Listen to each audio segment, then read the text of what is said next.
Hello to my beautiful Gemini. As Gemini, you are a treasure, the gems of the zodiac, as I like to say. The third house ruled by Mercury. That is communication, technology, travel, and transportation. You are that third house of choices. Our choices really matter, and that's why you're also the house of courage. You have to have courage. You have to be brave. And that's how we get that bravery from you, and also from people like our siblings, our friends, friends that are like siblings. That's where we find our courage, and that's in Gemini. And if you are a Sagittarius ascendant, Gemini is in the 7th house, so that means that you won't have siblings, you may have a sibling, but your siblings are going to be people you have soul contracts with. It's soul family. So there's like little tidbits like that I can share with you as a Vedic astrologer, and I'd be happy to do that, my beautiful Geminis. You can join Patreon if you wish as a VIP. You get all these Vedic astrology videos. Like in a single week, I can put up as many as 66 videos. You get to see all of them. Some of them are for YouTube, but out of those 66, about 40-ish end up as exclusive videos over on Patreon. So that's the best value, because it ends up being much less than a penny a video every single month, and you have access at all tiers for all signs, all individual extended readings. So not $10 per reading, $10 for all of them. It ends up being, with all the bonus videos I do, it ends up being like 55 videos for the 10-10 level. So it's pretty good. No matter what you decide to do, you win when you come over to Patreon. If you'd like a personal reading, I'm happy to do that for you, Gemini. Just let me know. You can email me. I've got my Venmo for tips or donations if you want to support this channel. You can also come on over to Patreon. I do work for a company, so I get paid through your donations and tips, and also Patreon is part of how I get some of that money. Okay, all right, but not all of it, because we're pretty much none of it at this point in time. But hopefully, if enough people come in, then I can actually get some support. That would be great. All right, now Knight of Wands, 5 of Cups, and the Devil. Someone comes in, they're a little bit disappointed here. What are they disappointed with? I don't know, but this has to do with work transforming things for them. They're an Emperor, this person that's masking as a Knight of Wands. My beautiful Geminis, there's something here, they fear missing out because of work. That's coming through now. Thank you to the other side. So we have Capricorn, we have Scorpio, we have Taurus, and we have Cancer coming out right now. So this is an energy of wanting to, move towards a higher level of commitment. They're afraid that that's why they have missed out on maybe marriage in their lifetime. And now what's transforming things for them? Through the 8th house, they have met somebody who happens to be single and ready to mingle, somebody who is financially stable and secure. Pre-Empress energy. This Emperor is moving towards this Empress with marriage on their mind. And here you are, Gemini, right here, Mercury and the Devil, Capricorn in the 8th house, perhaps, maybe if Mercury in the 8th house, or Mercury in the 10th house, or Mercury near Saturn. This is going to be, they don't want to miss out again. This person doesn't want to miss out again, whoever this is. They are afraid of losing a situation. They're slightly guarded. Here, there's a sense of like a fear of missing out, because they've got their walls up. They've got their walls up because they still have pain. 7 of Cups, and they're a little concerned. They're a little concerned about someone else, possibly this pre-Empress. I don't know who you are yet, Gemini, but I'm kind of feeling like you're the person that was a little surprised by somebody just deciding to leave all of a sudden. It felt to you, it probably felt like if somebody, like, I don't know what the situation could be. This is a collective energy reading, so it could be, you met somebody for the first time, and you guys had a nice time, and the date is ending, and then they kind of like get a little dysregulated, and they're like, what does all this mean? And you're like, what? This means we had a good time. I don't know, what does it mean to you? Like, how can I help you?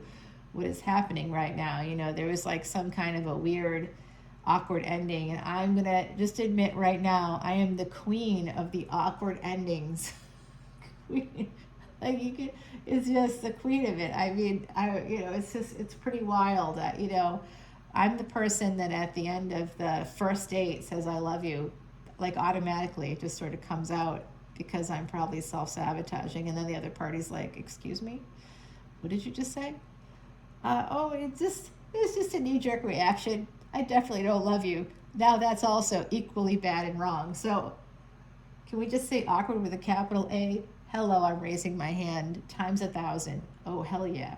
So somebody might have kind of done something awkward at the end, and a person was like, I don't know how I feel about this now. Maybe we'll just be friends. But they have a lot of passion for you. And ultimately, what gets them is this sense of commitment, and they're looking at they're looking at what you do to kind of what you've done, your kindness, your compassion, and also your financial stability is going to be something that matters to this person. This is just going to be real happiness here, second marriage, second chance kind of an energy here, ultimate happiness, the star, temperance, and the sun all together, guys. This is an effing amazing reading. I almost said the actual word, and then this video probably would have gone nowhere. As it is, it may go nowhere, so I don't know. I'm not doing any kind of artificial boosting. I'm just looking and seeing what happens organically, seeing what happens there. So hopefully you like this, because it does look like someone's about to get their wish fulfillment in another relationship. Really, really nice. It does have to do with Virgo energy. What do we have? Virgo is Mercury. You both rule by that. What else is happening in Virgo? The South Node is going to be moving there on October 30th.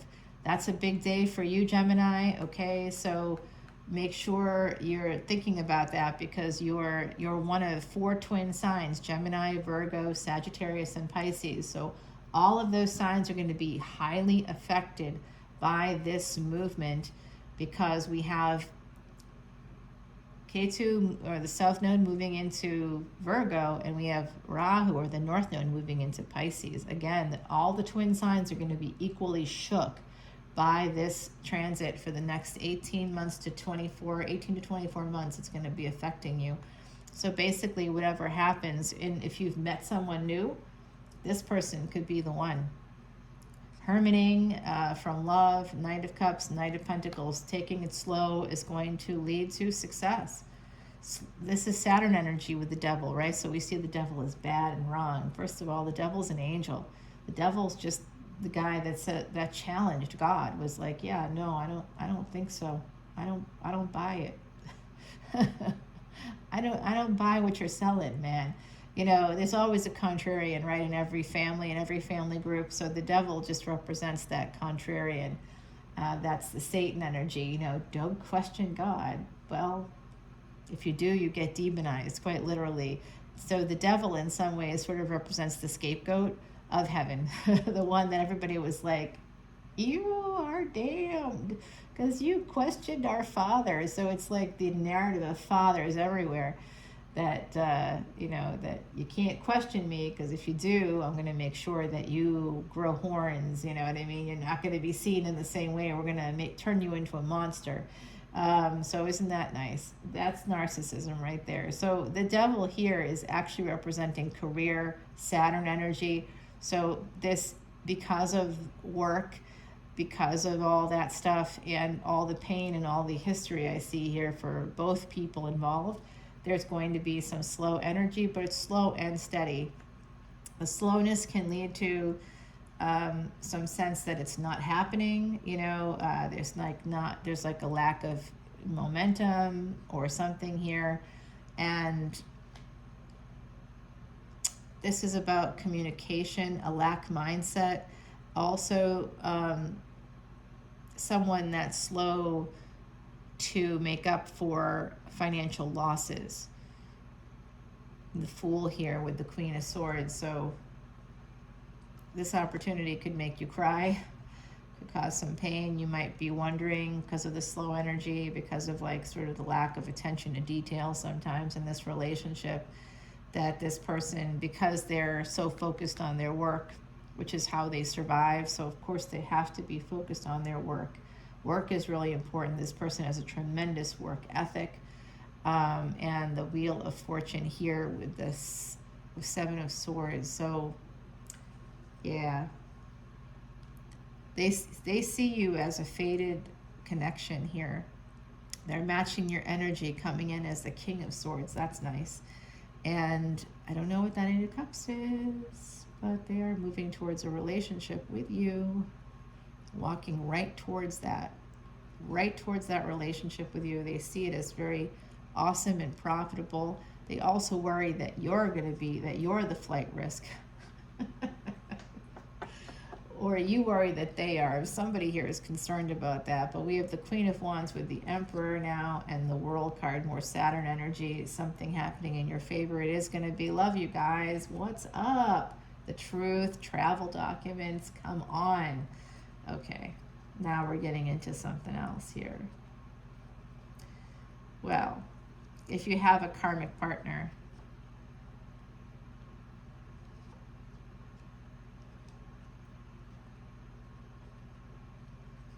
they could cause a little bit of trouble. Like if you're trying to get divorced or whatever, if you're not, if you're in that space, here is the underworld. Okay, we just talked about that, right? Like the devil, sort of being the outcast, but not really an outcast, just the person that questioned their father. And that's a narrative not to question fathers, because if you do, you get demonized, you get ostracized. You're not allowed to live at home anymore. You get pushed out of the family home. So the devil is the perfect example of what we call the scapegoat child in psychology. And that scapegoat child often does become very successful. Nobody can say that the devil isn't successful. The devil is super successful. He has his own whole space there. That's the underworld. That's the devil's domain. You know what else I'm seeing here with the underworld? I'm also seeing some seriously exciting sex from this person. So they may be they may have a few fetishes. You gotta love it when you meet a person for the first time and you're like laying in bed together and they're telling you about their fetishes and you're like, oh shit, wouldn't it be nice if you told me this beforehand? Because, okay. Wow. Oh, wow. All right, yeah, I'm into it. Let's go. I never would have done it before, but now I'll do it for you. I mean, kind of an energy of I don't know. So taking it slow here, definitely taking it slow. And some of this has to do with career and a real fear of lack, fear of abandonment too, on the part of both people. Both people have a fear of abandonment. So it's just going to be slow energy. Okay, guys? Oh. Went right off the table. That disrupted the Emperor and the Queen of Wands. So definitely gunning for them, that's for sure. Okay, so healing, needing to heal. Something here about between the devil and the Tower. So Capricorn in the 8th house keeps coming out for me. I don't know if that's the case for you, but for someone here it could be, or for whoever this person is, they may have Capricorn in the 8th house. And with Virgo, where would Virgo be? Then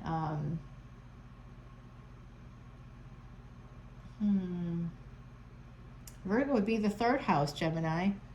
Wow, this might be a Cancer ascendant. Sag ascendant, Cancer ascendant. I've also got Capricorn here. I feel like they have maybe Mercury, your ruling planet, could be in Capricorn. Ketu could be connected. Yeah, wow, guys. Okay, so come on over to the Extended and we'll continue this reading there. We'll find out more about this. There's an eventual reunion coming in because they kind of love you, but they're afraid of that. This is going to take a lot of time because they've been hurt before. So you're going to have to be patient with this one, this Emperor. And I'm just going to tell you, Gemini, it's all about your choices. You don't have to wait for this person to figure their shit out. It's not that way, really. They have everything figured out, but they just want to take it slow, and that's about control. So they may present as like, you know, I'm good with whatever you want, or I want to do whatever you want, but then they're going to take it super slow. They are absolutely what I would normally say is gun shy, but I'm trying to like limit my use of any kind of language that includes anything with violent weapons, you know. So this person definitely is a little bit concerned. Four of Wands, they have marriage on their mind though. And there's that devil again. Work is on their mind. Three of Swords, causing them a lot of pain. This is, okay. Yeah. If someone here left abruptly, you know, like again, that sense of someone like leaving is coming out in a lot of these readings this week. So there's definitely an energy of someone leaving a situation. The Death card keeps coming out, but this is like, this looks like the end to a new beginning, but it isn't. It's the end of aggressive energy. It's the end of impulsive energy. And what comes out of this ending is a new beginning that does involve travel, that does involve really great sex, involves Hawaii or going someplace tropical, vacationing together, and having 10 of Pentacles together. The lovers making this decision. It's a permanent choice. Gemini energy, okay? So let's take this over to the extended. There's a decision in your favor coming here, so let's go see what it is together. All right, come join me on Patreon. I'll see you there. Bye now.